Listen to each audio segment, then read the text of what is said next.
आज हम बात करने जा रहे हैं एक ऐसे मुद्दे की जो छत्तीसगढ़ के कवर्धा शहर से है। जी हां, हम बात कर रहे हैं कवर्धा धर्मांतरण विवाद की।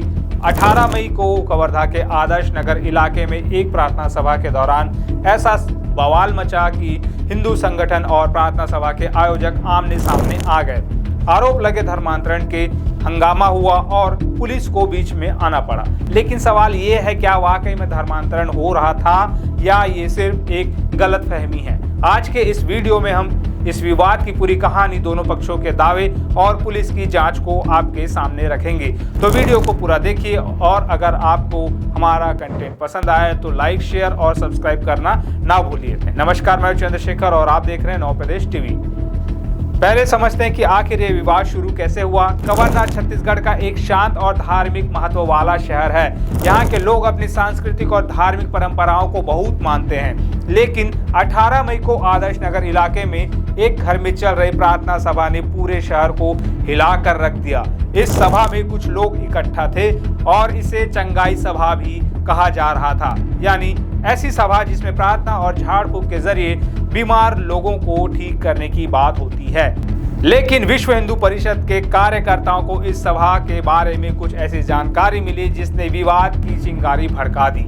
विप के कार्यकर्ताओं को सूचना मिली कि इस प्रार्थना सभा की आड़ में कुछ लोग धर्मांतरण करा रहे हैं, यानी हिंदुओं को ईसाई धर्म अपनाने के लिए मजबूर किया जा रहा है। इस सूचना के आधार पर विश्व हिंदू परिषद के कार्यकर्ता उस घर में पहुंचे जहां सभा चल रही थी। वहां मौके पर करीब 20 लोग मौजूद थे, जिनमें एक फादर और उनकी पत्नी भी शामिल थे जो इस सभा को आयोजित कर रहे थे। विश्व हिंदू परिषद ने इन लोगों पर धर्मांतरण का आरोप लगाया और फिर क्या, हंगामा शुरू हो गया।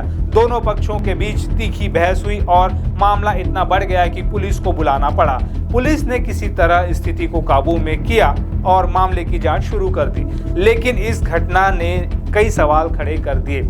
आखिर सच क्या है? क्या वाकई धर्मांतरण हो रहा था या ये सिर्फ एक धार्मिक सभा थी? चलिए अब दोनों पक्षों के दावों को विस्तार से समझते हैं। पहले बात करते हैं विश्व हिंदू परिषद और अन्य हिंदू संगठनों के दावों की। विश्व हिंदू परिषद का कहना है कि कवर्धा में ये प्रार्थना सभा कोई सामान्य धार्मिक आयोजन नहीं थी। उनके मुताबिक इस सभा की आड़ में हिंदुओं को लालच देकर या चमत्कार का झांसा देकर ईसाई धर्म अपनाने के लिए उकसाया जा रहा था। विश्व हिंदू परिषद के कार्यकर्ताओं ने मौके पर करीब 20 लोगों को पकड़ा, जिनमें से ज्यादातर हिंदू समुदाय के थे। उनका दावा है कि फादर और उनकी पत्नी जो इस सभा को लीड कर रहे थे, लोगों को झाड़ फूंक और प्रार्थना के नाम पर ये बता रहे थे कि अगर वे ईसाई धर्म अपनाएंगे तो उनकी सारी बीमारियां ठीक हो जाएगी। विश्व हिंदू परिषद का ये भी कहना है कि ऐसी गतिविधियां कवर्धा में पहले भी देखी गई है और ये स्थानीय हिंदू समाज के लिए एक बड़ा खतरा है। उनके मुताबिक धर्मांतरण की ये कोशिशें न सिर्फ अवैध है बल्कि ये हिंदू समुदाय की सांस्कृतिक और धार्मिक पहचान को कमजोर कर रही है।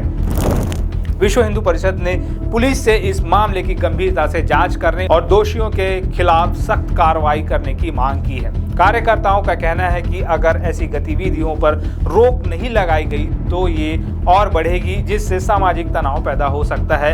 2013 में, जैसे कि अभी हम जहाँ खड़े, जैसे मेरे पीछे जो घर है वहाँ पर महिला है, उन्होंने आवेदन भी दिखाया, शायद 5-6 आवेदन पूर्व के, जो इन्हीं के खिलाफ है कि यहाँ पर इस तरह की गतिविधियाँ हर रविवार या लगातार चल रही हैं। तो ये शिकायतें पूर्व में भी इनको है। इनका जो मास्टरमाइंड है थॉमस, ये होली किंगडम का प्रिंसिपल है। अभी आप लोग को ज्ञात होगा कि एक हफ्ता पहले एक पेरेंट ने इनके खिलाफ शिकायत की कलेक्ट्रेट में, हम लोग भी गए थे, कि फीस माफ़ करने के नाम पे इन्होंने उनको ये कहा था कि आपका फीस माफ़ कर दिया जाएगा, आपके बच्चों का आप धर्मांतरण कर लीजिए। तो ये जो विषय है ये विगत आज का नहीं है, कई सालों से ऐसे ही चल रहा है और Holi kingdom, Holi cross school इसमें हमेशा से बदनाम है और इनकी संलिप्तता हमेशा से पाई गई। लेकिन ये तो एक पक्ष की बात हुई। अब सवाल ये है कि प्रार्थना सभा के आयोजकों का इस बारे में क्या कहना है? क्या वे इन आरोपों को मानते हैं या उनकी अपनी कोई कहानी है? चलिए अब दूसरे पक्ष की बात जानते हैं। प्रार्थना सभा के आयोजक यानी फादर और उनकी पत्नी ने इन सभी आरोपों को सिरे से खारिज कर दिया है। उनका कहना है कि वे कोई धर्मांतरण नहीं करा रहे थे। उनके मुताबिक ये सभा सिर्फ और सिर्फ धार्मिक प्रार्थना और चंगाई यानी हीलिंग के लिए थी। इस सभा में बीमार लोग आते थे और उनके लिए प्रार्थना की जाती थी। फादर और उनकी पत्नी का दावा है कि वे पारंपरिक तरीके से झाड़ फूंक और प्रार्थना करते हैं। जो उनके धार्मिक विश्वास का हिस्सा है। उनका कहना है कि इसमें कुछ भी गलत या अवैध नहीं है।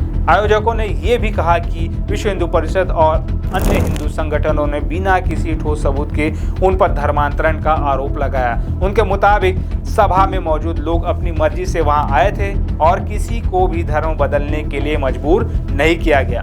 उन्होंने हिंदू संगठनों पर यह आरोप लगाया कि उन्होंने सभा में बाधा डालकर उनकी धार्मिक स्वतंत्रता का उल्लंघन किया। आयोजकों का कहना है कि ये सारा विवाद एक गलतफहमी की वजह से हुआ और वे चाहते हैं कि पुलिस इस मामले की निष्पक्ष जांच करे ताकि सच सामने आ सके। अब बात करते हैं पुलिस और प्रशासन की। जब कवर्धा में ये हंगामा हुआ तो पुलिस को तुरंत मौके पर बुलाया गया। पुलिस ने दोनों पक्षों को शांत कराया और स्थिति को काबू में किया। लेकिन सवाल ये है कि क्या पुलिस को कोई ऐसा सबूत मिला जो धर्मांतरण के आरोपों को साबित करता हो। फिलहाल पुलिस का कहना है कि मामला जांच के अधीन है। उन्होंने दोनों पक्षों के बयान दर्ज किए हैं और इस बात की तहकीकात कर रहे हैं कि क्या वाकई धर्मांतरण की कोई कोशिश हुई थी। पुलिस ने यह भी साफ किया है कि बिना पुख्ता सबूत के किसी को दोषी नहीं ठहराया जा सकता। उनके मुताबिक जांच पूरी होने के बाद ही ये स्पष्ट होगा कि इस सभा में क्या हो रहा था। पुलिस ने लोगों से शांति बनाए रखने की अपील की है और कहा है कि अगर कोई गैर कानूनी गतिविधि पाई गई तो सख्त कार्रवाई की जाएगी। लेकिन ये मामला इतना आसान नहीं है। धर्मांतरण जैसे संवेदनशील मुद्दों पर अक्सर भावनाएं भड़क उठती है और सच को समझने में वक्त लगता है। कवर्धा का ये विवाद कोई पहला मामला नहीं है। भारत में धर्मांतरण का मुद्दा हमेशा से ही चर्चा में रहा है। कई बार ये आरोप लगते हैं कि कुछ लोग लालच, दबाव या चमत्कार के नाम पर दूसरों का धर्म बदलवाने की कोशिश करते हैं। वहीं दूसरी तरफ ये भी कहा जाता है कि हर व्यक्ति को अपनी धार्मिक स्वतंत्रता का अधिकार है और प्रार्थना या धार्मिक सभाएं करना कोई गलत बात नहीं। लेकिन जब ये मुद्दा सामाजिक तनाव का कारण बनता है तो बात गंभीर हो जाती है। कवर्धा में हुए इस विवाद ने स्थानीय लोगों के बीच एक तरह का डर और असंतोष पैदा किया है। हिंदू संगठनों का मानना है कि उनकी धार्मिक पहचान पर हमला हो रहा है, जबकि प्रार्थना सभा के आयोजकों का कहना है कि उनकी धार्मिक स्वतंत्रता को दबाया जा रहा है। ऐसे में सवाल ये उठता है कि क्या इस तरह के विवादों का कोई हल निकल सकता है? क्या समाज में आपसी समझ और सहिष्णुता से इन मुद्दों को सुलझाया जा सकता है?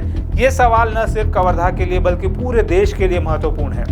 कवर्धा का ये विवाद अभी खत्म नहीं हुआ है। पुलिस की जांच चल रही है और इसके नतीजे आने में वक्त लगेगा। लेकिन इस घटना ने हमें कुछ जरूरी सबक सिखाए हैं। पहला, किसी भी आरोप को मानने से पहले हमें उसके पीछे का सच जानना चाहिए। बिना सबूत के किसी पर इल्जाम लगाना ठीक नहीं। दूसरा, धार्मिक मामलों में संवेदनशीलता बरतनी चाहिए ताकि सामाजिक सौहार्द बरकरार रहे। और तीसरा, पुलिस और प्रशासन को ऐसे मामलों में निष्पक्ष और तेजी से कार्रवाई करनी चाहिए ताकि लोगों का भरोसा बना रहे। ये थी कवर्धा धर्मांतरण विवाद की पूरी कहानी। हमने आपको दोनों पक्षों के दावे और पुलिस की स्थिति के बारे में विस्तार से बताया। अब आपकी राय क्या है? क्या आपको लगता है कि ये वाकई धर्मांतरण का मामला था या सिर्फ एक गलतफहमी? अपनी राय हमें कमेंट बॉक्स में ज़रूर बताएं। और हाँ, अगर आपको ये वीडियो पसंद आया तो लाइक करें और अपने दोस्तों के साथ शेयर करें और हमारे चैनल को सब्सक्राइब करना ना भूलें। मिलते हैं अगले वीडियो में, तब तक के लिए नमस्कार।